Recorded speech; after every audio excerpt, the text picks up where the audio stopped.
Hey, how you doing? Welcome to the Tom Bentey Media Podcast. We are speaking live here at Bellworks at the Shared Universe Podcast Studio. And with me today is my esteemed guest, Craig Syracusa.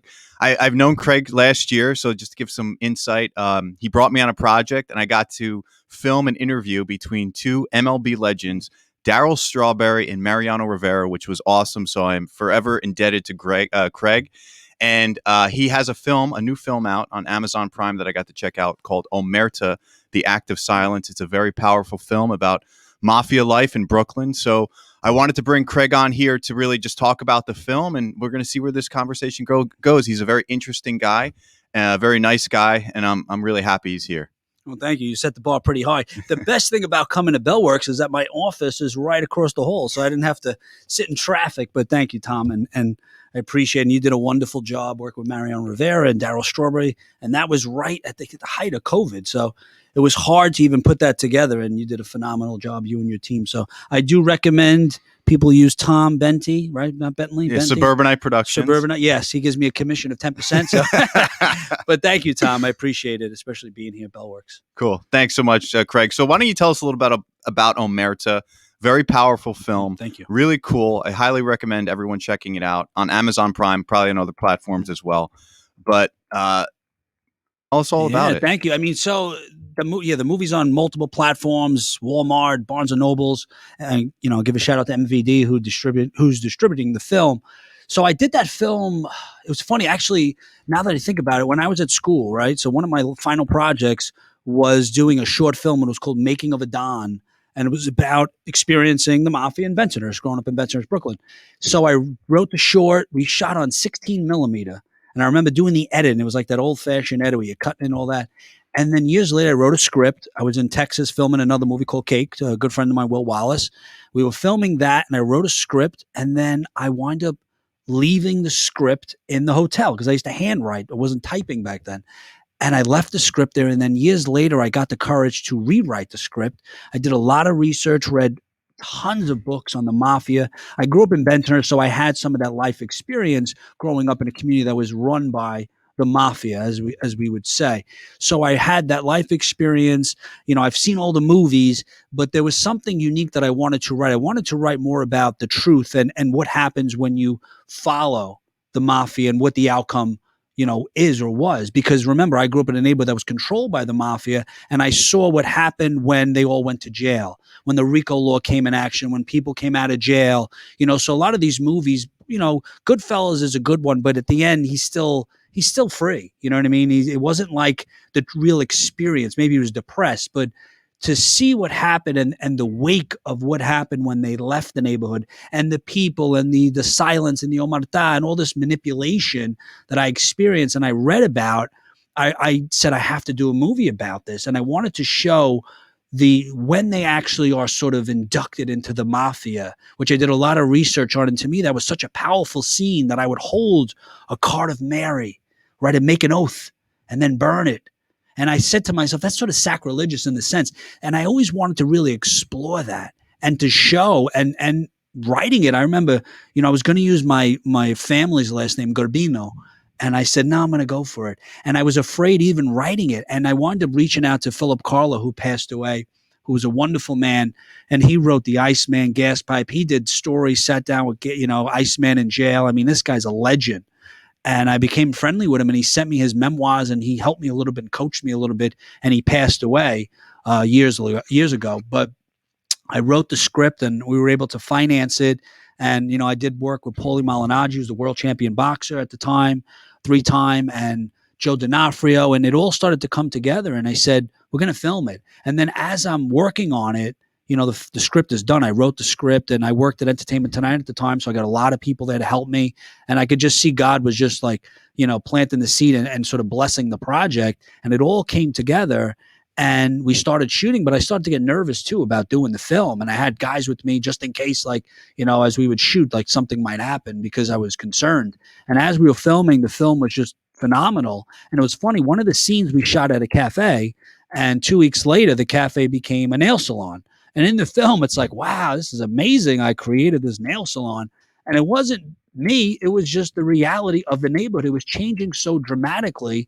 And then the main star goes to jail when I don't want to give away the film, but when he comes back, it's very different from what he was told. And the film shows the inner workings and the dialogue I'm proud of because it's true. A lot of the stuff and a lot of what I wrote about was either what I experienced, what I saw, what I read about, what I knew. And I wasn't afraid to be honest. And the end of the film, I like to consider it a faith-based film in certain circles. And I always say the same thing. It's either going to fail or succeed. And I've created thousands of hours of content, faith-based content, documentaries. And this film is unique because it reaches an audience that most of the films and documentaries and shows that I've created don't. There's an audience like me that is really searching for something more than what society says, more than the Rolex and all that. It's just about really like, what is the truth? And this film really talks about how you could be a criminal, a sinner, lost. It doesn't matter. That in the end, the only thing that truly matters is for me is a relationship with Christ. And this guy goes through it all. And in the end, he realizes he was manipulated and he needs redemption, right? The convictions keep us up at night. He needed to clean his soul. And he found sort of the way of redemption was being truthful and honest about his life. And he tells his story in flashbacks. And I'm proud of the film. I look back now and I say, could I do that film again? And I don't think so. I'm a different person now.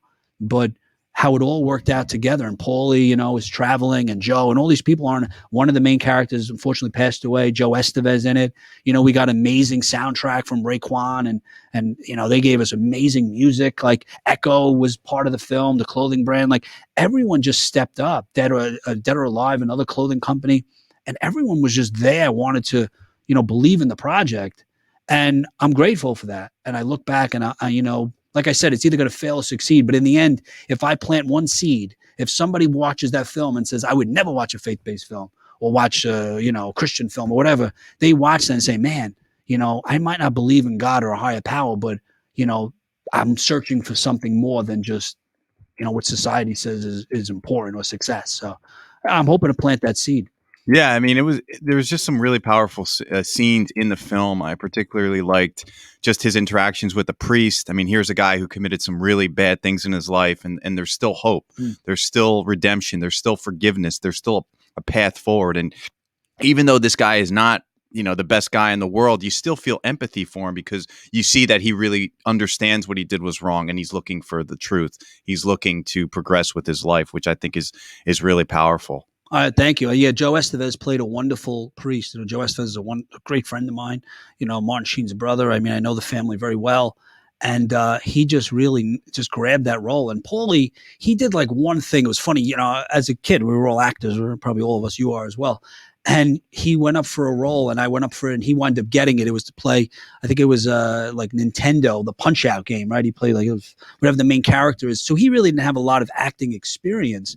And the first day we're in church, and when he's holding St. Michael, the rosary beads, and he starts to cry, and I would talk to him about emotional preparation and what I learned in school and how to pull up those emotions and display them. And this guy, beats people up for a living. I mean, he's a boxer, right? I mean, this is what his job is, to not show emotion and he was able to tap into those emotions the first day.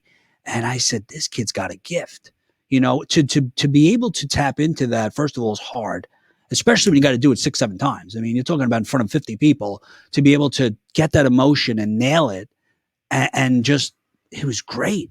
So I always say to him, like, dude, you have a skill and I think if people recognize that the same way I did, Paulie has an amazing career, but also the film could do even better than we're intending it to do, because he's got something that he's able to tap into, and it's just something to watch. Yeah, I mean, all the performances were really great, in my opinion. Main characters, the supporting characters, the priest, I thought was awesome. Just some really great performances all around, and a really solid story as well. Thank you. Yeah, I mean, that was something that, also too, like, we didn't have a huge budget. It was a SAG film, so they were expecting residuals, of course. But, we didn't have a huge budget, and, we were filming and so it was hard to get people. But I had a list and I went after them. And like I said, a lot of people helped me. It wasn't just me, calling, but I had relationships with a lot of them, the Joe D'Onofrios and, a lot of people in the movie really, really wanted to be a part of it. And I appreciate that. I'm really grateful. And, for me, a lot of the people that were in the film, I continuously work with. Like that's something that I learned growing up in Bensonhurst was really about loyalty, about friendships that go way beyond just one project. I mean, the guy Anthony Mangano, who's a dear friend who just had a stroke, and I know he's probably listening, but we did that film together, and I still work with him, and I created television shows for him. And Gaetano, who was in my original short film in school, right? He's in that movie. You're talking about 15 years later. So like, and I still talk to them. Caesar and all these people in the movie are my family, are friends. So I never forget, that they took a chance on me, and I continuously work with them, and I will continuously work with them. Joe Estevez, 20 years I've been working with Joe. We did Cake together in 2002, and I've been to his house and his wife and Martin's house. And that's, to me, he's family. So like everyone I work with, I always continuously work with them. And no matter what project I'm working on, I always try to get them involved. Always. Can you tell us a little bit about actually making the film, like being on set? I mean, there's a lot of independent filmmakers out there, whether they're in school or they finally raise the money to make their short film or feature film. You were on set, Bensonhurst, Brooklyn, for the most part. What was that process like? How did you prepare for it? And can you tell us or give people advice that are looking to make independent films? Like, how can we do it the most effective way? Well, that's a good question. So, it's changed a lot, right? When I was a kid and you were a kid, like we're so old, if you knew someone that made a movie, you would talk about him in the community. Oh my God, he made a movie. It was like impossible to make something, right? So I was at the cusp of like, it was impossible, but we could do it. It was when SLR cameras started to become popular. But I've read tons of scripts and people, and I think the first thing is write about what you know, which we all know. Martin Scorsese, you talk about that. Write about what you know, but also write about what you have access to. So if I don't have access to something, right, I'm not going to write it in the script. I read a script years ago about a bank robbery and all this and cars flipping and blowing up. And I'm like, first time filmmaker, maybe not, you're going to get it, so it's great to really aim for the stars, but write about what you know. And for me, I grew up as an actor. Then I did set dressing, set design, directing, producing. So I had the aspects of every area of production. So Entertainment Tonight, interviewing, and Law and Order. So I had all those, Local One. I mean, I worked in every aspect of producing, directing, because the way the business is the way I see it, it's a giant sort of like Bellworks. There's 1,000 doors, and each door is an opportunity, but also a skill. And you're trying to get to the middle, which is, say, success or whatever you are, Hollywood or whatever you want to be in. You just don't know what door it is. So if I was on set at Entertainment Tonight, I'm in SAG-AFTRA. Hey, you need someone? And it never worked out that way till years later. But Law and Order, hey, I talked to the director. And by the way, I'm an actor. Even now, if I do location scouting, like I rent properties for the location scouts, I say to them, hey, you need an actor? Because I don't know which way he's going to get in. So learn every aspect of the business. You have to be humble. And a lot of the directors or actors, people I meet, they're very, oh, yeah, I know this one and that one. And that's great. I know everybody. That means nothing. You have to be humble. You have to remember where you come from and how quickly you could fall. And what I've learned is like a lot of the, I don't want to say B actors, but the ones that have not much to lose in the sense are, for me, were very arrogant.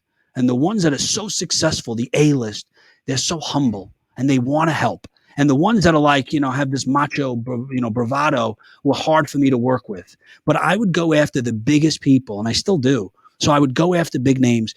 We did it through SAG. We had to do it through SAG because I didn't want anything to come back, and I wanted a legitimate film. I learned every aspect of it. I was humble. I mean, we were cleaning toilets and doing set pieces and building sets on our own because we had the experience. My mom was helping. I mean, my brother, everybody helped. And I went after all locations that I had access to. It was really being on set and then just working with everyone. And I worked on movies, and the director would sit there with his hat on, and he was all Mr. Cool because he had this persona he was creating. And me, I'm not like that. I'm there with you. I'm helping, I'm picking up things. I'm the guy because you're there helping me. So I never, even now, if I direct or produce something, I'm in the weeds with you because I know how quickly I can go back. and how quick and how hard it is to get there. And I always try to talk to people and bring them in and help them and mentor them, because it's not a competition. We're all in this together. And I think also too, if you don't have a private or personal agenda, and you're doing it because you want to make a film, you want to make a difference and impact and inspiration, and people see that and it's true, they'll help you. It's when you have this personal agenda that people, and you're sort of mysterious about it and you're not truthful, then people are more like, I don't really know if I want to get involved with that person. And I never burn bridges. I'm always like, I always want to help people. And yeah, I mean, and always just being truthful. And for me, it's really, the doors have opened up when I really followed my own formula. I've been doing this for 25 years, I think. I'm getting older, and I've never changed, and the opportunities keep coming. Cool. What are you working on now? Well, I mean, it's interesting. I was just at NRB. Shout out to NRB, which is still going on. I had the opportunity to interview Michael Lindell. Met with a friend, a lot of friends actually, and it's funny when people ask me that. I'm always like, man, what do I tell them? So, I mean, I'm doing a lot. I mean, one of the biggest things, I have a show actually, Walk in Faith, which I continuously shoot. It's been on for 5 years. I interview right now not as many stars and celebrities because of COVID, everything's being lifted, but I would cover all the red carpets and all the movies and the events that come out, interview celebrities about their journey of faith and inspiration. And I learned that years ago about the importance of really, focusing on the true person, not the persona. So I have that, which is a podcast TV show, which I'm doing that. A lot of projects, a lot of different, clients I have. But the big thing, we're opening up a new event space in Williamsburg, Brooklyn, which was the original Brooklyn Opera House in the 1800s. We just renovated it. It's a phenomenal space. It's right on Berry Street. So that is my new project. We're launching that, I think, in a week or two. I'm just finishing up the not-for-profit and the paperwork, and then we will open up that facility for concerts, premieres, events, and that is a sensational space. And it's called the Emmaus Center, and it's in Williamsburg, Brooklyn. So I'm building that, and I'm taking all of my relationships, connections, and friends and putting it all into this one building where I'll do TV shows, events, and we'll make it into, something that I think has never been seen before in that area. And the idea is to build a model that I can take and then, sort of manufacture in other areas. But this is something that it's a huge facility. And when we launch it in a week or two, it's going to really awaken that neighborhood. That's awesome. Yeah, I saw some pictures before. Congrats on that. I can't wait to check it out. I hope to have some screenings there myself. Oh, you're more than welcome to. Great. I want to talk a little bit about just the state of the industry right now. You're a very interesting guy. I got a lot of cool takes on it. You're heavily involved in a lot of Christian-based productions. Where do you think the industry is going in terms of media? I mean, you have a lot of these independent creators coming up. You have established legacy brands, and they're kind of losing a little bit of their clout. What's your take on the whole media landscape 2020 and beyond?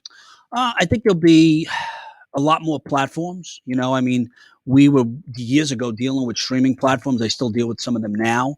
And I think that market is completely saturated. I mean, I think of it, and we spoke about it off camera. It's like, if I'm not willing to support it or purchase it or, stream it, why would anyone else? Like, we're the market. We're always wondering, like, who the market? We're the market. Where are the consumers? So I think the streaming platforms, I think they're a lot easier to attain. But running a TV station for 10 years and dealing with platforms now, it's very difficult to keep the subscription base, to fill up the content, to get content, to make original content. The Netflix model is the model, the Amazon. I mean, I think it's easy to do. $50,000 and create my own platform. I could do it on YouTube, but can you sustain the subscription base? No. Can you get the advertisers? No. If you stay to the mission, let's say it's faith-based, or if it's comic books, at some point you have to go left or right or via to get other content, original content. So therefore, the mission or the intent of the platform is gone. And that's why you see Disney and all them, they merge, and there's so many different genres. You're not casting your net wide enough. So I think the streaming platform will change. And then they'll add commercials, which they do, Hulu, but I think that model needs to change at some point. It will, whether it's like an HBO Max or what. Creating content for me, I like to create inspiration, faith-based content. That's the market that I like. It's very challenging, and I think that's one of the reasons why I like it. I was in the secular world for a long time. I still do projects in the secular world, but I've gravitated towards faith-based because of my own personal life, but also because it's a challenge, extremely difficult to get content out there and to be successful and to monetize it. But I think that's also a market that is underserved. And I think a lot of the content that is created for that demo is very specific and it's the same. So what I offer, even with the events, is a little bit different, is the audience that is more like me, that is looking for something interesting to watch. And I did a documentary, was it 2 years ago, called Ring of Faith, which was up for an Emmy. And it's about boxing. Is boxing a sin? And what it was weird question that is boxing a sin? It's a violent sport. But if you talk about it and find the faith element in that we're all together and we're all the same, regardless of what we believe, we're all united as brothers and sisters through boxing.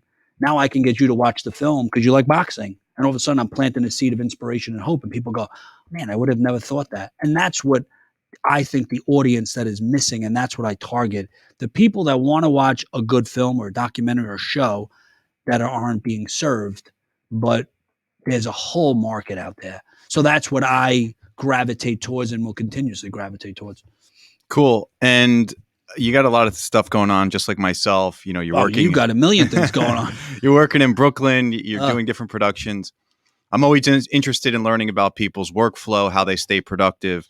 What's your mentality when it comes to, and some advice you can give the audience members in terms of being productive and getting the most done and being the most efficient? Well, it's interesting because COVID was, now it's like we're all adjusting, right? So prior to COVID, I would get up really early, which I don't advise. I really don't. And I mean, 3:30, 4 o'clock in the morning. I always have this mentality of there's always someone working harder than you. And I would think that, and I live off of caffeine. Like I'm drinking double espresso, triple, and I'm looking for a Red Bull already, right? I'm tired. And so before COVID, I was traveling and killing myself. And I knew I was really taking a toll on my body. I was traveling around the country, filming a show, doing my show, business. I mean, all these things. So COVID really grounded me. And I said, okay, I got to think about how I use my time. And that sometimes not every opportunity is the right opportunity. So you have to cut things out. And I'm very conscious now about my time. Like traveling to Brooklyn a couple of days a week is a commitment, but I'm okay with that. Right now I have probably 4 or 5 projects on top of, my full-time job, on top of my show, and I take more and more on.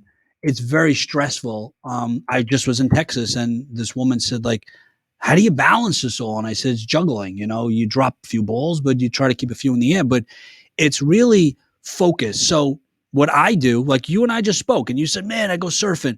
I don't do anything, nothing. So like I go to the gym and I work and I hang out with my family, of course, but I don't have any hobbies. There's no like surfing. There's no bike riding. There's none of that.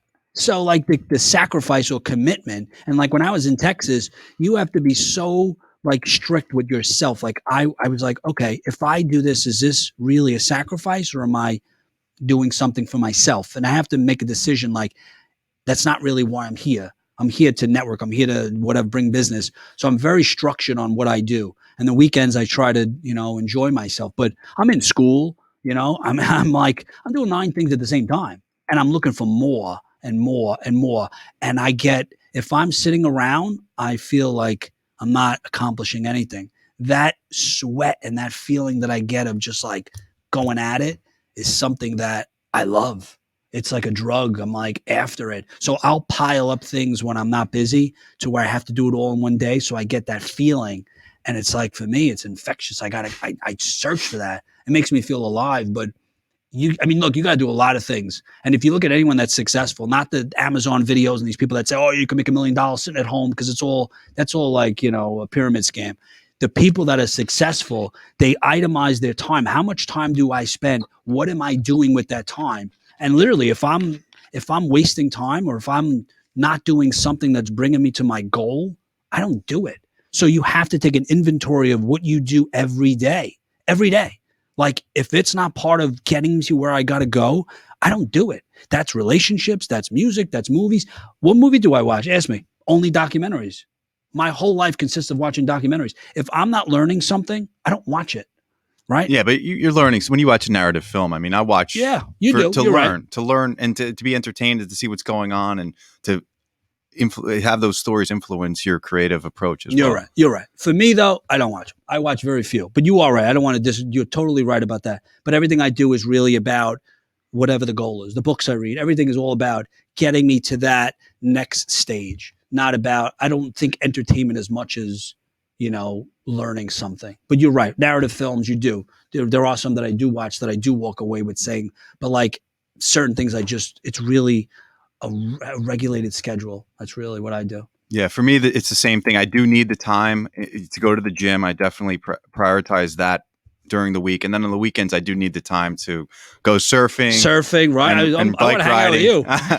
But that's generally only on the weekends. During the week, it's very regimented. I'm in bed probably by 9 o'clock. I'm up by 5. Same. And just trying to be healthy and stay as productive as I can. And I try to outline what I'm going to do each day. When you have your own company, when you're doing your own thing, you really have to stay busy and you have to prioritize what you're focused on. And I think a lot of people you hear, like in my experience, like, oh, what are you doing like Saturday night? You want to grab dinner, and they're busy. And yet you see on like a Tuesday night, they're, getting drunk or something. And that's not productive in my opinion. So it's about keeping the time on the stress relief time to really rejuvenate you to get ready for those no, during the you're week. Completely right. I mean, and you're doing 1,000 things at once. I mean, you have your company, teaching. I mean, you have TV shows. I mean, you know what it's like. And I think when people look at that life, like the way you're up early, and then they could look at their own life and say, well, they shouldn't question like, why am I not succeeding? Right? If you're not spending the time, investing the time, I mean, that's why, right? You have to invest time into this. This is a lifestyle, right? I mean, how long have you been doing this? 20 years? Mm-hmm. Yeah, it's just like, I remember as a kid, I thought in 3 years, I'm going to make it. I'll be famous and rich. And then you realize it's not 3 years. It could be 30 years. It could be 20 years. But if you're committed, you'll keep pushing forward, because you get a little bit more and then a little bit more and a little step and a step, and then it keeps growing. But yeah, it's a lifestyle. Oh, for sure. And I think I've definitely matured in the last even 10 years since I'm 40 now. When I was 30, I mean, I really enjoyed going out with my friends and partying. And now that doesn't fit into my goals. Like I just see it as kind of a waste of time. Mm-hmm. And it's funny. I posted on my Instagram just recently.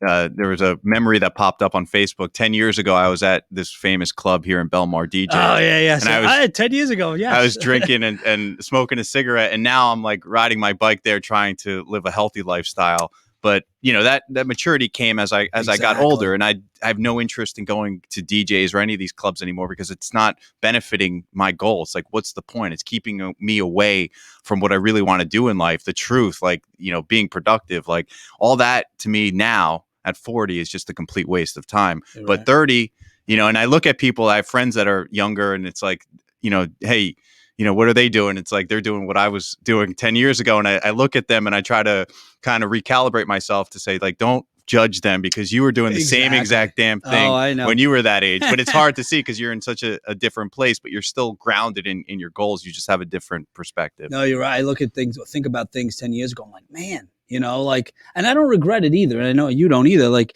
I don't regret going to DJs in those clubs and traveling all over the world because it gave me the life experience and especially where I am now in my life in Korea, like I don't regret any of that. And I think if I didn't do it, I probably would have regretted it, so it's material, it's an experience, it's friendships, it's relationships. But now, like you said, I don't let anything distract me. So I don't know. But I mean, I do know people that are young, like Paulie. I mean, we talked one day and he was at 15, 14, 16. He's like, I never traveled anywhere. He's like, because I made that sacrifice, that commitment to be world champion. I was training while you were in Cancun. So like, I think like, wow, I look back and say, would I have done that at 16? But at the time I thought I was sacrificing a lot and maybe I was, but looking back now, I'm like, man, I traveled a lot. I did a lot of things that like I wouldn't do now, of course. I wouldn't go to DJ, sorry. Like my cousin goes, Sean. He's like the king in DJ. Everyone knows Sean Kulkul. And he's like, shout out to Sean. He's probably there now, but I mean, he's still going. I don't want to say his age, but I don't think I would go. Yeah, okay. No, not me. I don't think so. Sorry. I mean, I definitely like, I spent a lot of time doing all that club stuff. And for me, I don't necessarily regret it, but I feel more comfortable and I feel more at home with kind of this lifestyle that I'm leading now than I did 10 years ago. But everybody's different. I mean, there are people that are in their 40s that are still going to DJs, they're going to Jenks, and they really just love, They love like that. they love that life. But for me, it's fake. It's like kind of like the movie where it's like you see like it's just the time. There's no substance there, and it can all fall apart. Yeah, no, I mean, yeah, to each his own, right? I mean, I don't feel comfortable in places like that, anymore. I have no desire. Like you said, it's a distraction. Plus, too, like at this age, man, you drink. I mean, I like to drink beer and stuff, but the next day you feel it. It's not like as a kid you just roll and go. And then I don't have that same desire, especially to go to the clubs and stuff. Like, yeah, that stage is I'm over that. Yeah, Definitely past that stage in my career. yeah. I want to talk about your earlier career, and you were so nice to come on a Zoom call with me and speak to my students about working at Good Morning America, being a recurring role on Ed. Talk a little bit about that, and if anyone wants to get into that corporate world that you had a big part of, Entertainment Tonight, right, as well. Yeah. I was fortunate. I started how old? 18 as an actor, right? Doing modeling, acting, got into SAG, I think at 19, and then started working on a show Ed, which was, I was a kid. We were in the classroom and, I was on that show for a couple of years. We would do extra work, featured scenes, different scenes. I was in the band. Like I did that for about 3 years. And then during that time, I did a lot of commercials and TV shows and independent films, just worked my way up, studied acting all over. I did courses at UCLA, summer programs, NYU. I mean, I was really into it. And then got into Entertainment Tonight, which I thought I just finished school and I thought I was going to be the director as a kid. I was like, oh, yeah, I'm going to be the director. I don't know what I was thinking. I was a kid. I didn't really know. I think it was 22. And I showed up and I was a PA. And nobody had told me that. And I was like so surprised when they said, go carry a table, give me a coffee. I'm like, they must have made a mistake here. They didn't see my resume. But I was the best PA ever. I would run. And Frank, who I still talk to, who was my boss, who still works there, I used to run to get coffee and 100 miles an hour and drop the tape off and whatever they wanted. Oh, bright and early. And I was the best. And I kept waiting and waiting and waiting till that would develop into something. But at the same time, I was doing all these other projects and going to school and working and doing documentaries and trying to just get my name out there. And then years later, I had the opportunity to start interviewing people. And that planted the seed of Walk in Faith. And the opportunity came from Canada, where I would do interviews with the Canadian office, which I still do, and the New York office, which I still do, not so much now with COVID. But I mean, the opportunity came, but it was like 15 years later where I was just kept pushing and pushing, and most people would give up. But I had so many things going on at the same time that I would never, first of all, I didn't give up on anything, but I knew if I put in the time and the work, it would come through. So it's the sacrifice and it's really commitment. And no matter what job you have, I would give it 100%. And now if I go back and work, I carry myself like the same way I did when I was a PA. Even if I'm interviewing people or I'm sitting down with a star, and I don't carry myself any different, like I made it, because I know what I went through to get there. And it was a long road, man. I mean, this is a long journey. When I look back at all the opportunities and all the shows and the extra work, I would get called to do extra work and I would say, yep. And that's all I would say. I wouldn't even know where it is, what time, how much the money. Yep. And that was it. So I was there, and on a job as a kid, I would be in front, raising my hand. You need me, I'll do it. And I would do whatever they wanted. I didn't care, but I would build that relationship to where they can count on me. But that's how the doors open, and the doors open. And as you elevate, so does everybody else. And they remember that. And as long as it's truthful, and like I said earlier, there's no private personal agenda, like you're trying to manipulate the situation, people remember that. And as they go up, you go up with them. Yeah, I think that's the thing that I've learned throughout the last 20 years. It never stops. Like this mentality, like, oh, I'm just, one day it's going to change. I'm going to make it. It's always, you're always thinking about what's next, always progressing, always about the next project, about building something, about making another relationship. That's what it's about. It never ends. Oh, yeah. That's the misconception that you're going to make it. I mean, I thought too, when I make this movie, make $1 million. And then you make a movie and you see you don't make enough to go out to dinner, and you're like, what the heck going on? I was still in the red. It was in theaters. But like, that's the business, right? Someone's making money. I mean, but yeah, it's not about one. It's about, I do a project and I'm in the middle of it. I'm on the next one. What's next? What's next? Because you can't bathe in your laurels. I have all these awards. Like all my awards are in the basement in a box. My wife does not want them out on the shelf. Like she's like, put them away. My friend Louie gave me a plastic trophy that said Ring of Faith, and he probably paid $6. And I treasure that trophy because he made it for me. The rest of them, the Emmy certificates and all that, they're wonderful, but they're in a box. Because if I focus on that, then I'm missing the point. It's not about what I've accomplished, about what's next. How am I going to keep going? Because there's always a story to tell. There's always a film, a documentary, a person to meet, a person to help.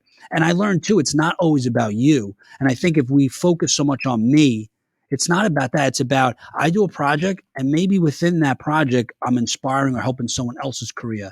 And I think about that a lot when I do things. Because if I walk away saying, well, the film didn't make money or the show, nobody watched it, it's about that I plant the seed of inspiration, that I inspired, that I help anyone.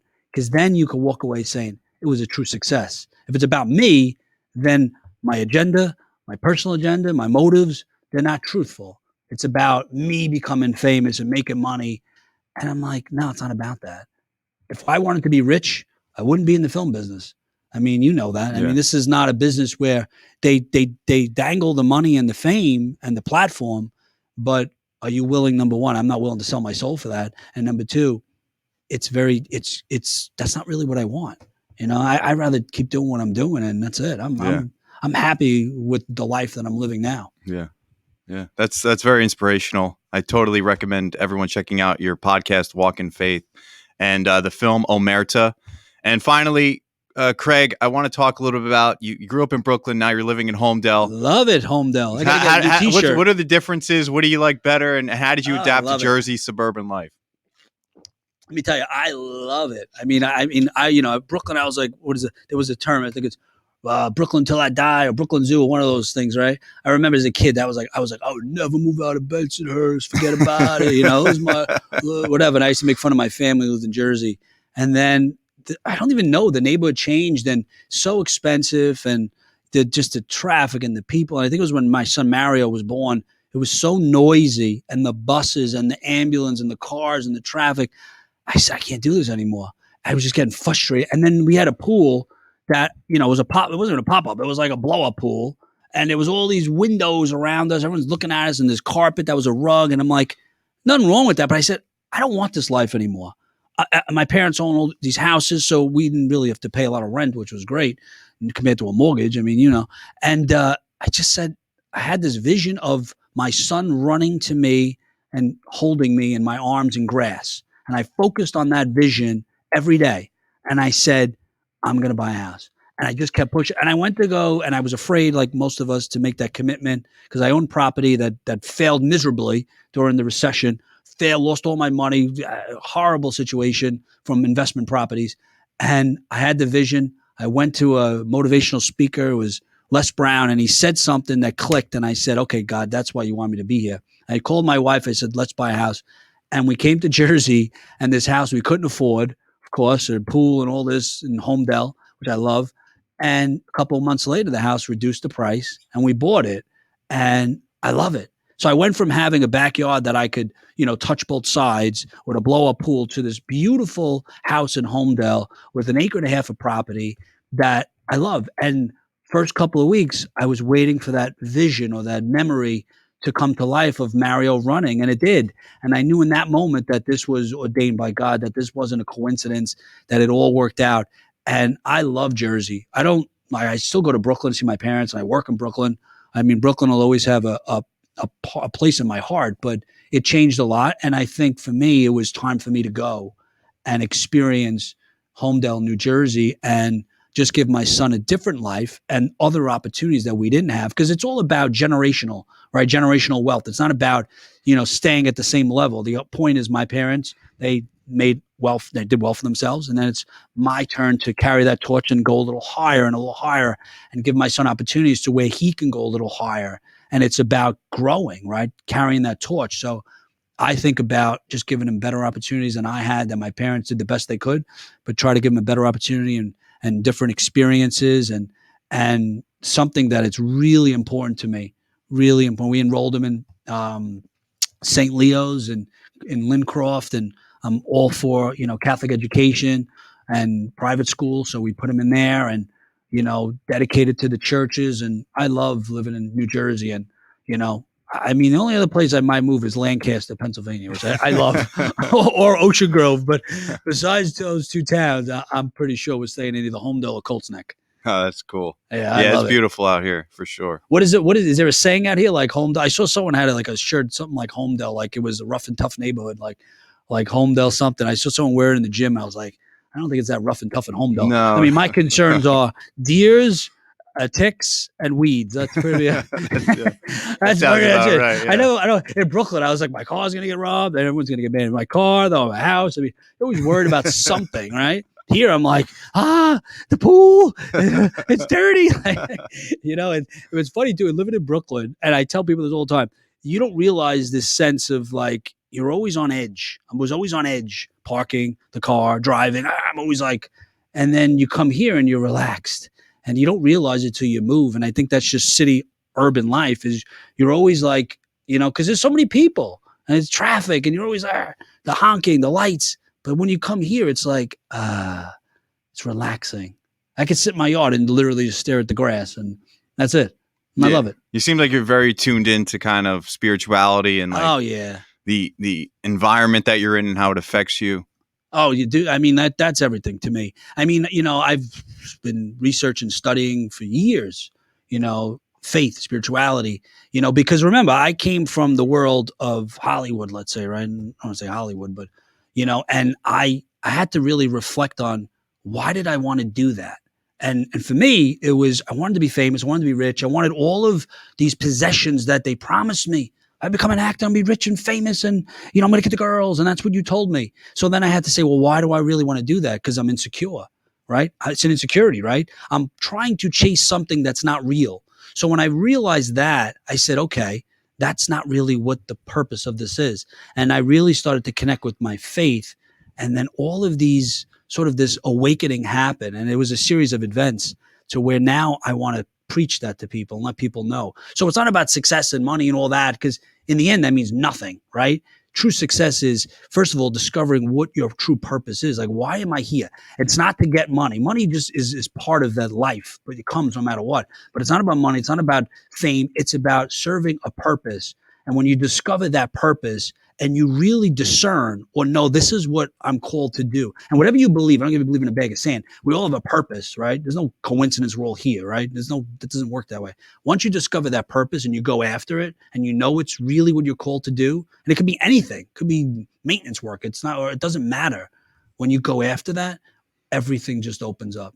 The opportunities come, the relationships, the money, everything you wanted, but you have to stay focused on that purpose. If you start going left and right, it doesn't always work out. And you can see people, I know a lot of people are rich and they're not fulfilled. So just because you have money doesn't mean you're successful. You got to really talk to them. And most of them will say, man, I'm doing stocks and this, I'm not even happy. I have no relationship with my family. But when you go after your true purpose, whatever that is, you see all of the doors open. But if it's not truthful, that means nothing. So when I discovered what I was really called to do, which was to use the platform to inspire, to evangelize, to bring people to Christ, whatever you want to say, all these opportunities opened up, and they continuously open. And there's times like just yesterday, I said to my wife, man, I got too many things going on. I'm getting stressed out. And she's like, maybe you should, cancel one. I said, no, I'll keep doing it. Because sometimes it gets very stressful when you see all these opportunities coming. You're like, how do I juggle all this? But yeah, I am completely into my faith. And I advise people too, latch onto something more than, personal gain or what can I get out of this person. And you'll see there's like this joy that comes, not just happiness, which passes, joy that comes in it. And life just, to me, is just different than it was when I lived in Brooklyn and I lived a different lifestyle. Yeah, it definitely seems that way for sure. And it's real, brother. Like, this isn't like I don't put this on for the TV and this is me all day. Yeah. This is morning, night, dinner, sleep. This is, there is no other Craig, and this is not a persona. This is me. And I know speaking openly about my faith when I travel and I talk to people and write and whatever and movies, you get judged, right? You can lose opportunities in the secular world. This guy's a wacko. But I don't care because the amount of opportunities that come my way and the people that I meet, I say there is no other way but this is from God.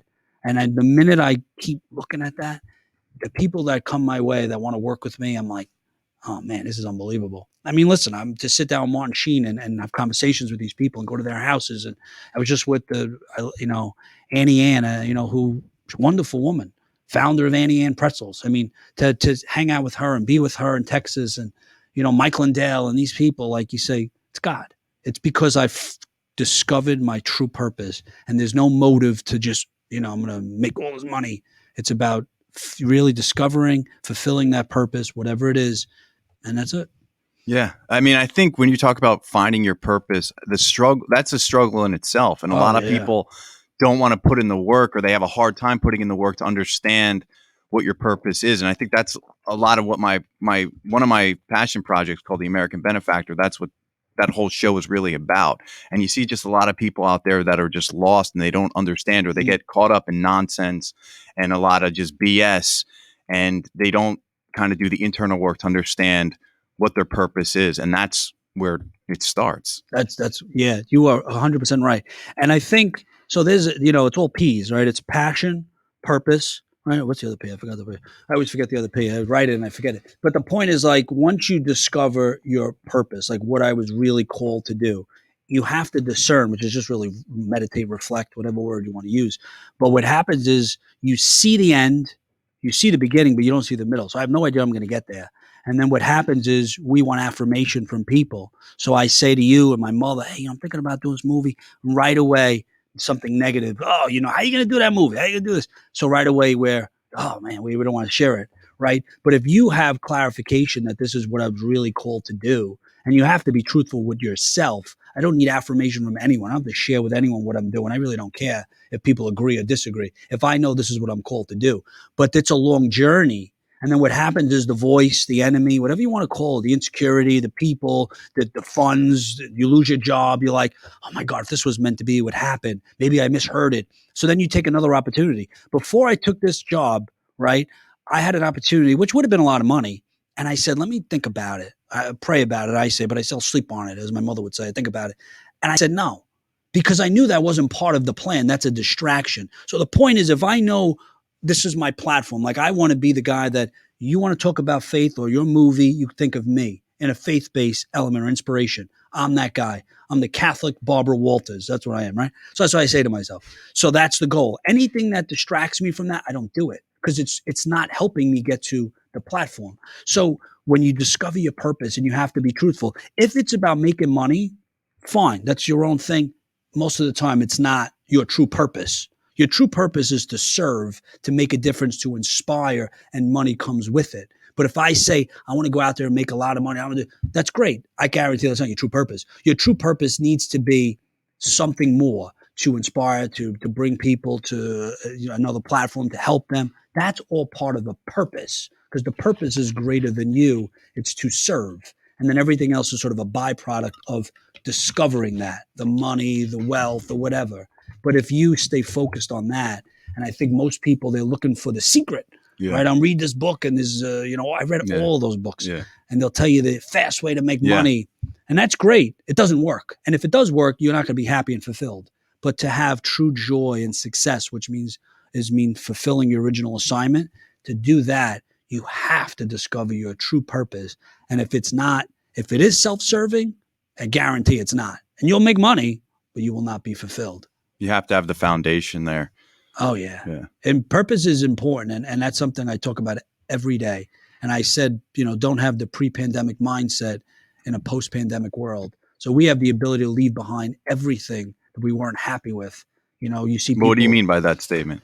Well, because the way we were living prior to COVID, what I worshipped, what I adored, what I thought was so important, in that one moment, it was all taken away, right? Everything stopped. So that gave us time to reflect and say, was I happy at my other job? Was I really following what I was supposed to do, my plan, my purpose? Am I spending my time right? Like I talked about sacrifice. I wrote an article, it was phenomenal, about sacrifice. Was I really sacrificing, or was I following my personal agenda? So I was able to take an inventory of everything we were doing. You see people now, they're leaving their jobs. They're saying, do I really need to commute 4 hours? Do I really need to live in a city? And they realize that what's truly important is your purpose, your family, relationships, because that's all that matters. In the end, all of this means nothing, right? But what happens is we get so brainwashed on what society says, what Kim Kardashian says, what the media says, what happiness is, and we lose sight of what's truly important. What really makes us happy is a relationship, is family, is discovering what you're called to do. The excitement I get from helping people, it's when I interview somebody and talk about their faith, to me, that's like, wow. So all of that is, I think, what's important. So if you go from what you were before COVID, which a lot of us were really chasing money. I mean, you see it on the news, excuse me. If you take that mindset and then use it now, it doesn't work anymore because the world has changed. And hopefully we've changed as people, as humanity, as people coming together, right? We're all brothers and sisters, no matter what we look like. We're all here together to help.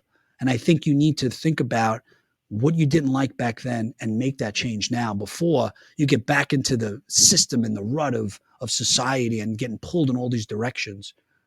Yeah, I think that's just a great way of putting it in terms of how the world has changed and how we as human beings have changed since COVID. It really prioritizes what's important in our life. I mean, you get caught up in all this BS, all this nonsense, and then you see, hey, all these people have passed away. They were here one day, they're gone the next. Yeah. Like, how did that has to have an effect on society. It has to have an effect on you as an individual. And are you really doing your purpose? Are you really focused on what you should be focused on? Do you really want to take this job or continue with this job? Mm-hmm. Like you said, do we need to commute 2 hours? Like, we can do a lot of this stuff. Do I need that extra money, that bigger house with the extra room? And for what? Like, we all want it, but do I need it? But I think the thing is when you start to really be honest with yourself, not about sharing it with people, because you're going to ask people that are going to agree with you just because you want that agreement and affirmation, but that's not truthful. But you got to be truthful and honest with yourself. And then when you start making those decisions, you start cutting things out of your life. I got to cut this one out of my life, or cut this out of my life. And do I really want to do that? It's hard to cut friends, family, or whatever habits out of your life. But if you want to discover and reach your goal, your purpose, without all these distractions, you have to do it. There's no other way. You could buy all those motivational books and go list all of them and you discover the secret. That's just, you're a consumer. You're just buying things, trying to find the easy way. But this lifestyle that you and I are discussing is hard. There is no easy way. No, there's no easy way. It's a lifestyle and it's a mindset. Yeah. And and just to plug, if you want to save money, stop buying all those books. Everything that they talk about, whether you read the Bible, you don't want to read the Bible, it all comes from that. Everything they talk about is all rooted in that, in daily devotional and Bible. They just write it differently, manipulate it, whatever. But save your money, stop buying all these motivational books, and just follow that one truth that's in the Bible that'll explain to you how to discover your purpose and be fulfilled and happy. Cool. Well, thanks so much, Craig. I really appreciate your time, brother. Check out Walk in Faith, his podcast, really inspirational, and his film, Omerta, The Act of Silence. It is currently on Amazon Prime and other platforms as well. Great film. Highly recommend it. Thanks so much, brother. Thank you, my brother. I appreciate your time. God bless. Tom Bentey Media, signing off.